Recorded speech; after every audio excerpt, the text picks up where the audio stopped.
안녕하세요. 40대 초반의 돌싱남입니다. 저는 특별한 여자친구가 있습니다.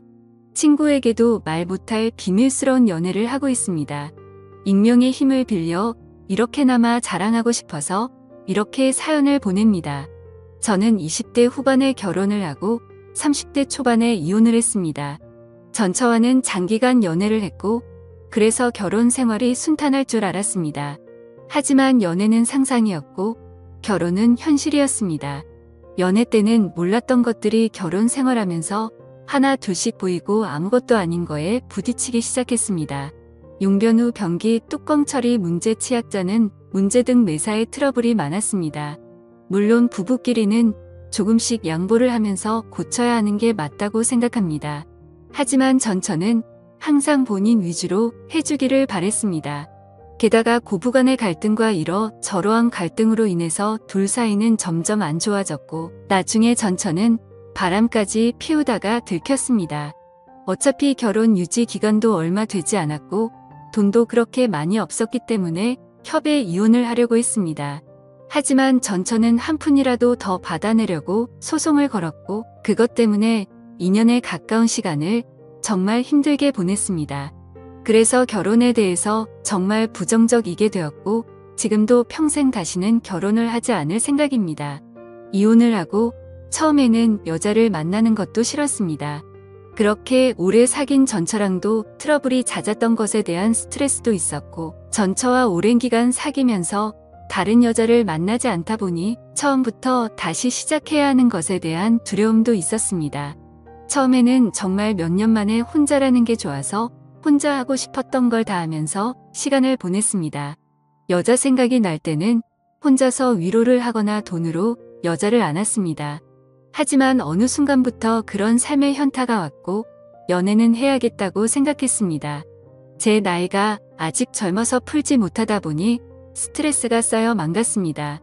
요즘은 어플이 정말 잘 되어 있습니다. 특히 저처럼 이혼 남녀들이 많은 어플이 있는데 그곳에 가입을 했습니다. 대부분의 어플이 그렇듯 남자는 돈을 내야 하는 시스템이었는데 어차피 혼자 살다 보니 돈을 쓸 때도 많이 없어서 현금 결제를 했습니다. 이 어플이 좋은 게 사진도 있고 각자가 원하는 상대방의 조건, 성격 지역들이 나와 있었습니다. 처음에 며칠간 매치되는 여성들은 얼굴이 정말 아니거나 얼굴이 괜찮은 분들은 기독교 먼 지역 흡연을 하는 여성들이었습니다. 그냥 자연스러운 만남을 해야 하나 하고 생각하던 자에 괜찮은 여성분이 보였습니다. 슈퍼오케이라는 돈이 많이 드는 시스템을 사용해서 쪽지를 보냈고 다행히 여성분이 수락을 해서 연결이 되었습니다.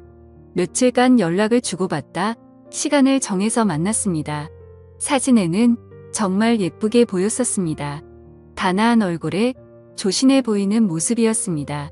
어플 보정을 어느 정도 감안하기는 했지만 직접 만나보고 많이 실망하기는 했습니다.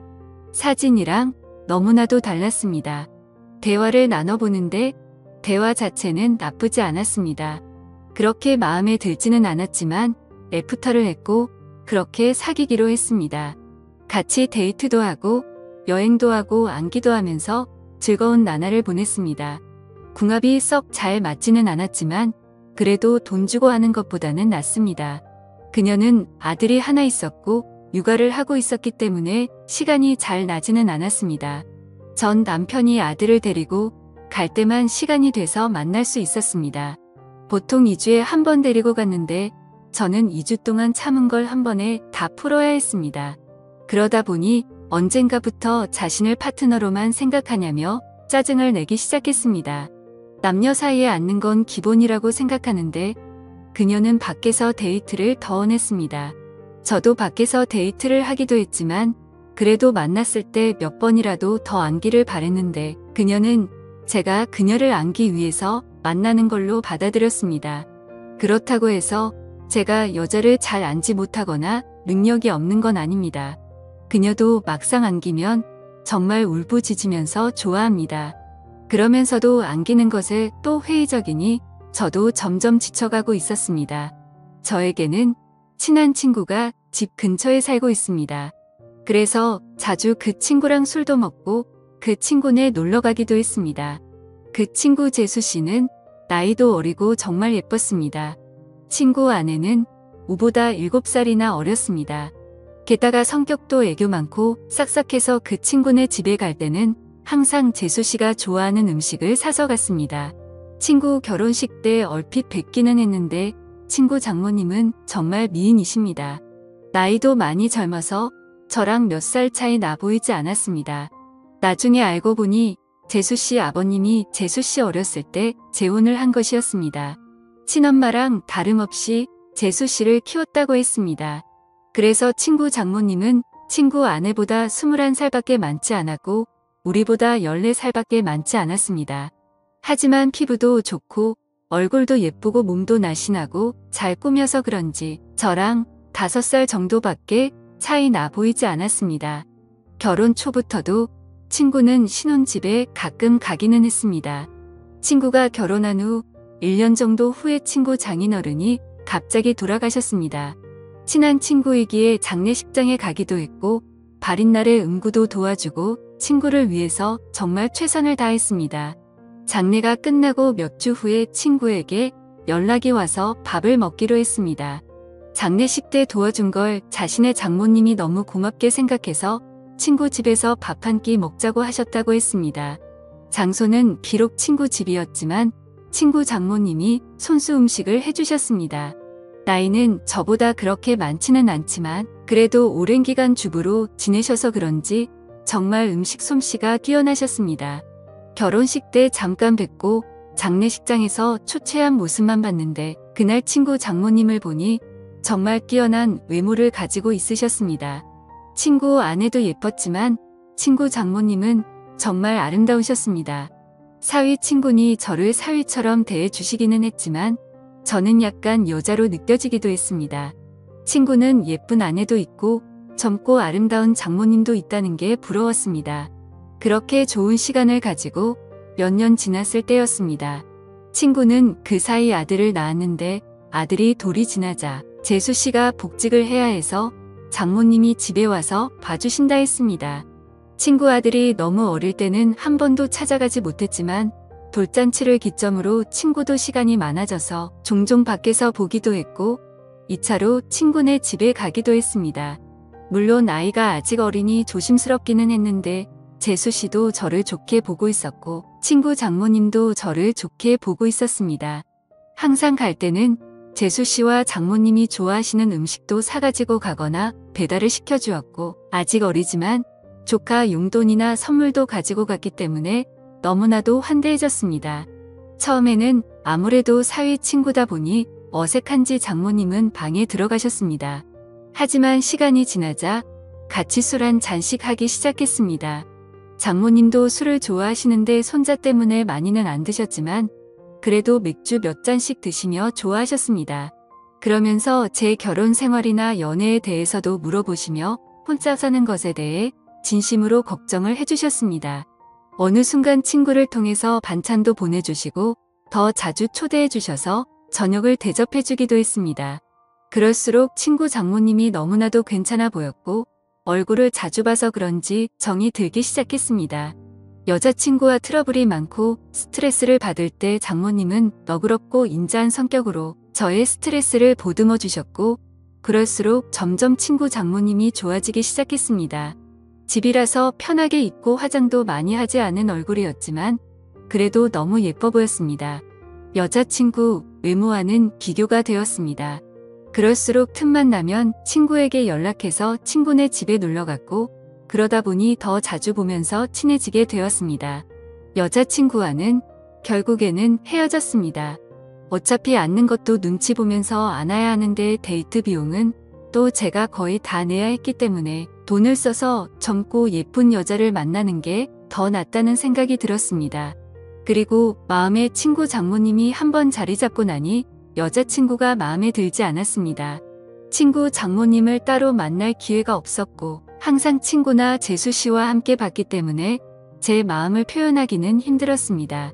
어떻게 연락처를 가지고 있기는 했지만 가끔 안부식으로 몇 번 연락을 한 게 다였습니다. 그러다 어느 날 기회가 왔습니다. 친구가 아내와 아들을 데리고 며칠 해외여행을 간다고 했습니다. 장모님에게도 같이 가자고 했지만 새 식구 오붓하게 다녀오라며 자신은 좀 쉬기도 하고 친구들도 만날 거라고 했다 했습니다.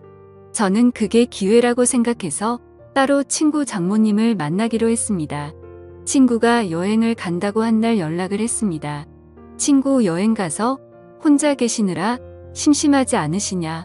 그동안 저에게 대접을 잘해주셔서 한번 대접을 하고 싶다고 했습니다. 장모님은 스케줄이 좀 있다고 하셨고 스케줄 없는 날에 그런 맛있는 거 사달라고 하셨습니다. 친구 장모님이 먹고 싶다는 메뉴를 검색해서 일부러 차로 몇십 분 가야 하는 괜찮은 맛집을 알아봤습니다. 장모님도 좋다고 하셨고 제가 차를 몰아 장모님을 태우러 친구네 집으로 갔습니다. 그동안 친구 집에서 편한 모습만 봤었는데 외출을 한다고 꾸민 장모님을 보니 정말 아름다웠습니다. 누가 보면 정말 40대인 줄 알 정도였습니다. 물론 저를 사위 친구로 생각하시고 편하게 나오신 거였지만 저는 꾸민 그녀를 보자 첫 데이트 마냥 심장이 쿵쾅거렸습니다. 우리는 드라이브도 하고 남한강이 보이는 분위기 좋은 곳에서 맛있는 밥도 먹었습니다. 조금이라도 그녀와 더 있고 싶어서 뷰가 좋은 카페에 가서 이야기도 했습니다. 장모님은 이제 손주도 컸고 어린이집 등 하원은 친구나 재수씨도 할 수 있으니 이제 슬슬 친구네와는 따로 살 생각이라고 했습니다. 친구 부부에게도 얘기를 했는데 아직은 같이 살기를 원한다며 아마 혼자 지낼 자신이 걱정돼서 그런 것 같다고 했습니다. 장모님이 친구네 집에 계속 있으면 솔직히 저에게는 전혀 기회가 없기 때문에 저는 맞장구 쳐주는 것처럼 이제 장모님도 따로 사시면서 장모님 인생을 즐기라고 말했습니다. 장모님도 저랑 얘기가 통한다며 좋아했습니다. 장모님을 친구네 집에 바래다 주고 헤어지기가 아쉬워서 술 한잔 하자고 했습니다. 하지만 장모님은 다음날 아침부터 친구들과 스케줄이 있다며 거절하셨습니다. 며칠 안 남은 친구네 여행 기간에 시간 되실 때 있냐고 물어봤지만 간만에 혼자 있는 기간이라 스케줄을 다 잡아놨다며 친구 부부가 여행 끝나고 돌아오면 집으로 한번 와서 함께 마시자고 했습니다. 저는 너무나도 아쉬웠지만 계속 들이대면 거부감이 들까봐 쿨한 척 그녀를 돌려보냈습니다. 집으로 들어오니 너무나도 아쉬움이 남았고 장모님을 생각하며 스스로 위로를 했습니다. 그 후로 몇 개월 친구네 집에 몇 번 갔고 친구 장모님을 보면서 애절한 감정은 점점 부풀어 올랐습니다. 그러던 어느 날 친구네 집에 갔을 때 장모님이 보이지 않으셨고 친구는 며칠 전부터 따로 나가서 사신다고 했습니다. 그 얘기를 듣고 몇 날 며칠을 고민하다가 장모님께 메시지를 보냈습니다. 나가 사신다는 얘기를 들었다며 괜찮으시냐고 안부를 물어봤고 장모님은 손주가 눈앞에 아른거리지만 시간적 여유도 있고 육체적으로도 편하다고 했습니다. 이런저런 얘기를 하다가 시간 될 때 같이 식사하자고 했고 그 후로 연락을 더 주고받다가 결국 만나게 되었습니다. 몇 주 만에 만나는 그녀는 정말 아름다웠습니다. 첫 데이트 때보다 더 아름답게 입고 왔고 그 모습에 눈에서 하트가 뿅뿅 나온다는 걸 처음으로 느낄 수 있었습니다. 우리는 소고기집에 가서 한우를 먹으며 술을 한잔했습니다. 그녀는 다음날 스케줄이 없다며 오랜만에 술을 실컷 마시고 싶다고 했습니다. 고기질이 좋으니 술은 술술 들어갔고 장모님도 저도 술에 좀 취했습니다. 장모님은 은근히 제 마음을 알고 있다는 표현을 하면서도 자신이 나이도 있고 관계가 친구 장모님이니 그런 생각은 접으라는 식으로 말했습니다. 그 소리에 처음에는 당황하기도 하고 부끄럽기도 했지만 나이가 뭐가 중요하고 그리고 비밀로 하면 관계가 뭐가 중요냐며 제 마음을 고백했습니다. 어차피 이렇게 끝이 날 거면 제 마음이라도 고백해야 한다고 생각했습니다. 그녀는 제가 술이 좀 과했다며 일어서자 했고 그렇게 그녀를 택시에 태워 돌려보내고 가슴이 너무 아파서 눈물이 났습니다. 이혼 후 정말 좋아하는 첫 여자였는데 친구 장모님이라는 이유 때문에 만날 수 없다는 생각에 가슴이 먹먹했습니다. 친구 장모님이 아니었다면 만남조차 없었을 수도 있겠지만 그런 핑계로 이렇게 까이지 않았을 테니까요. 이렇게 몇 주간 너무 힘든 시간을 보냈습니다. 그러다 술에 취해 그녀에게 연락을 했습니다. 정말 좋아하고 잊으려고 노력해도 잘 안 된다고 한 번만 더 만날 수 있냐고 진심으로 고백했습니다. 며칠간 연락이 없다가 그녀에게서 연락이 왔고 그녀의 집 근처 술집에서 만났습니다. 다시 만난 그녀는 여전히 예쁘고 아름다웠지만 표정은 조금 차가웠습니다. 우리는 한동안 말없이 술만 마셨습니다. 이게 마지막일지도 모른다고 생각하니 너무나도 슬펐고 저는 마지막으로 제 진심을 이야기했습니다. 제 마음을 안 받아줘도 좋고 안 받아준다면 다시는 연락하지 않겠다고 했습니다. 하지만 그녀를 진심으로 좋아하고 사랑한다고 했습니다. 진심 어린 제 말이 통했는지 그녀는 조금씩 미소를 보이기 시작했습니다. 시킨 술 안주도 다 떨어져서 자리에서 일어나자고 말했더니 그녀는 장소를 옮겨서 맥주 한 잔 더 하자고 했습니다. 저는 그 자리가 마지막 자리일 줄 알았는데 그녀의 반응에 놀랍기도 하고 좋기도 했습니다. 맥주집으로 자리를 옮겼는데 이전 술집에서와는 다른 그녀의 표정과 몸짓이었습니다. 말은 안 했지만 그녀도 저에게 호감이 있는 것처럼 보였고 그녀는 저에게 호의적이었습니다. 우리는 맥주를 쉴 새 없이 많이 먹었고 정말 술이 많이 취했습니다. 중간중간 기억이 나지 않지만 정신을 차렸을 때 우리는 그녀의 집에서 마주하고 있었고 그렇게 우리의 사랑이 시작되었습니다. 다음날 그녀의 집에서 늦잠을 자고 숙취로 머리가 아팠습니다. 하지만 어젯밤 그녀를 안았던 것이 문득문득 떠오르기도 했고 그토록 원했던 그녀를 안았다는 사실이 꿈만 같았습니다. 거실에 나가보니 그녀는 벌써 북어국을 끓이고 있었고 우리는 말없이 밥을 함께 먹었습니다. 밥을 다 먹고 제가 어젯밤 이야기를 꺼냈고 그녀가 대답해 주었습니다. 사실 어제 술집에 나갈 때만 해도 제가 싫지는 않았지만 사위 친구랑 사귈 수 없으니 거절을 하려고 했다 했습니다. 하지만 제 고백에서 진심이 느껴졌고 그게 너무 귀엽고 사랑스러웠다고 합니다. 아직 결정을 내리기 힘들어 맥주 집에 간 건데 저의 대화와 생각에서 자신도 확신이 섰다며 술에 취한 저를 꼬신 건 자신이라며 웃으면서 얘기했습니다. 역시 젊어서 그런지 정말 좋았다며 칭찬도 아끼지 않았습니다. 그 후로 우리는 연인이 되었고 서로의 집을 오가며 사랑을 키워 나누고 있습니다. 그렇게 그녀와 사랑을 시작을 키워나가고 비밀스러운 관계가 된 지 1년이 되어갑니다. 친구도 재수씨도 우리의 사이를 전혀 눈치채지 못하고 있습니다. 친구 말로는 자신의 장모님이 남자친구가 생긴 것 같은데 혼자 쓸쓸하게 계신 것보다 그게 좋은 것 같다고 말합니다. 장모님, 애인이 정말 좋은 사람이었으면 좋겠다고 합니다. 장모님이 좋아하는 남자친구가 저라는 것을 친구는 전혀 예상하지 못하고 있습니다. 가끔 친구를 보면 사위라고 여겨지고 재수 씨를 보면 딸이라고 생각될 때도 있습니다. 물론 저도 그리고 그녀도 주위에 얘기를 할 생각은 전혀 없습니다. 게다가 재혼을 할 생각도 전혀 없습니다. 하지만 우리는 서로를 사랑하고 서로를 원하고 있고 여전히 궁합도 잘 맞고 있습니다. 저는 그녀에게서 모성애도 느끼고 있고 사랑도 느끼고 있습니다. 그녀도 제가 귀엽고 사랑스럽다며 항상 칭찬을 해줍니다. 그리고 앉는 것도 너무 좋다고 말해줍니다. 사랑에는 나이도 없고 국경도 없다고 했습니다. 그녀와 저의 나이 차이는 전혀 문제될 게 없고 비밀만 잘 지키며 사랑한다면 관계에도 문제가 없을 것 같습니다. 저도 그녀도 서로에게 푹 빠져 있고 이렇게 오랫동안 함께 사랑하고 싶습니다. 어떻게 보면 남들이 손가락질할 관계이지만 저도 혼자이고 그녀도 혼자인데 그런 게 문제가 되는 현실이 너무나도 안타깝습니다. 이 채널 가끔 보는데 여기에는 저보다 훨씬 더 위에 인생 선배님들이 많으신 걸로 보입니다. 선배님들 인생 정도 되면 지금 제 현실에 대해서 좋은 말씀도 많이 해주시고 격려도 많이 해주실 거라고 판단됩니다. 한 번 사는 인생 정말 사랑하는 사람과 아름다운 사랑하는 게 좋은 거잖아요. 그녀의 말대로 물 들어올 때 노 저어야지 나중에 물도 안 들어오거나 노를 저을 힘이 없으면 아무것도 못하잖아요. 많은 분들도 기회가 있으면 사랑하는 사람이 생기면 다른 이들에게 아픔과 고통을 주지 않는 범위 내에서 아름다운 사랑하시길 바라겠습니다. 감사합니다.